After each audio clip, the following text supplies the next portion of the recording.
आज की कहानी एक ऐसे परिवार की है जहां खुशियों के बीच छुपे हुए राज धीरे धीरे सामने आने लगते हैं।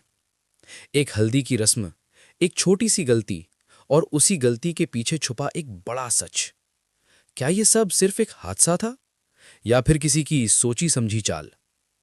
और कैसे एक समझदार इंसान इस मौके को सच सामने लाने के लिए इस्तेमाल करता है? चलिए जानते हैं पूरी कहानी विस्तार से।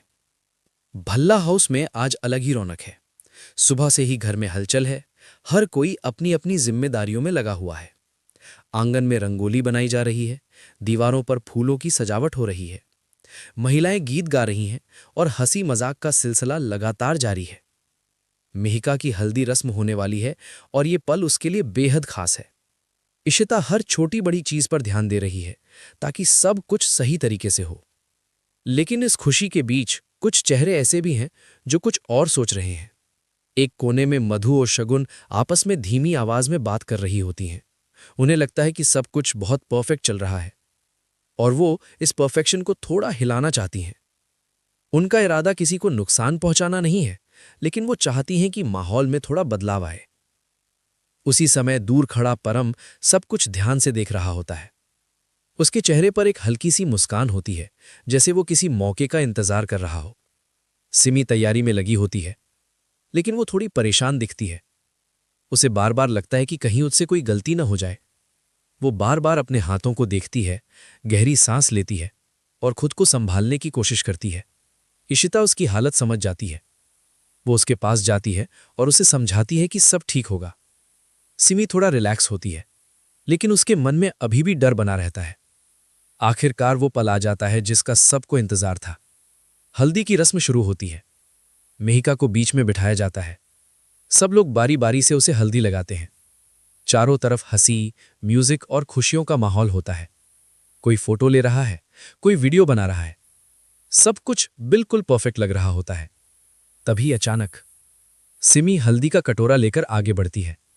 उसके हाथ थोड़े कांप रहे होते हैं और जैसे ही वो आगे बढ़ती है, कटोरा उसके हाथ से फिसल जाता है और पूरी हल्दी सीधे इशिता पर गिर जाती है। कुछ सेकंड के लिए सब कुछ रुक जाता है। म्यूजिक बंद हो जाता है, हंसी गायब हो जाती है, सिर्फ सन्नाटा रह जाता है। सिमी घबरा जाती है और तुरंत माफी मांगने लगती है।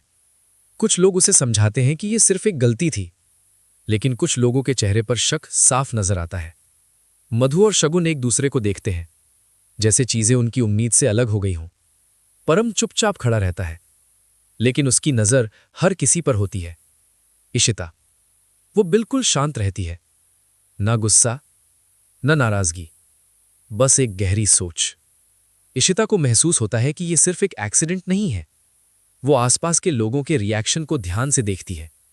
कौन कैसे रिएक्ट कर रहा है, कौन क्या छुपा रहा है। उसे धीरे धीरे कुछ चीजें समझ आने लगती हैं और तभी वो फैसला करती है कि अब सच सामने लाना जरूरी है। इशिता बिना किसी को बताए अपनी योजना बनाना शुरू करती है। वो सीधे किसी पर आरोप नहीं लगाती, बल्कि हालात को इस तरह मोड़ती है कि सच खुद सामने आए। वो कुछ सवाल पूछती है, कुछ बातें नोटिस करती है और धीरे धीरे एक जाल बुनती है। परम को लगता है कि सब कुछ उसके कंट्रोल में है, लेकिन असल में खेल अब इशिता के हाथ में होता है। धीरे धीरे चीजें बदलने लगती हैं। परिवार के बाकी सदस्य भी नोटिस करने लगते हैं कि कुछ गड़बड़ है। परम की हरकतें अब शक के घेरे में आने लगती हैं। वो खुद को बचाने की कोशिश करता है, लेकिन जितना बचने की कोशिश करता है उतना ही उलझता चला जाता है। आखिरकार वो समय आ जाता है जब सब कुछ साफ हो जाता है। इशिता सबके सामने बिना किसी ड्रामा के पूरी सिचुएशन को समझाती है। वो किसी पर सीधे आरोप नहीं लगाती, लेकिन हालात ऐसे बना देती है कि सच खुद सामने आ जाए। परम की सच्चाई सबके सामने आ जाती है। एक छोटी सी गलती, एक हल्दी का गिरना, ये सब सिर्फ एक हादसा नहीं था, बल्कि एक मौका था सच को सामने लाने का। कभी कभी जिंदगी हमें ऐसे मोड़ पर ले आती है जहां सच्चाई खुद सामने आ जाती है। बस जरूरत होती है सही समय और समझ की। अगर आपको ऐसी कहानियां पसंद हैं तो वीडियो को लाइक करें और चैनल को सब्सक्राइब करना न भूलें।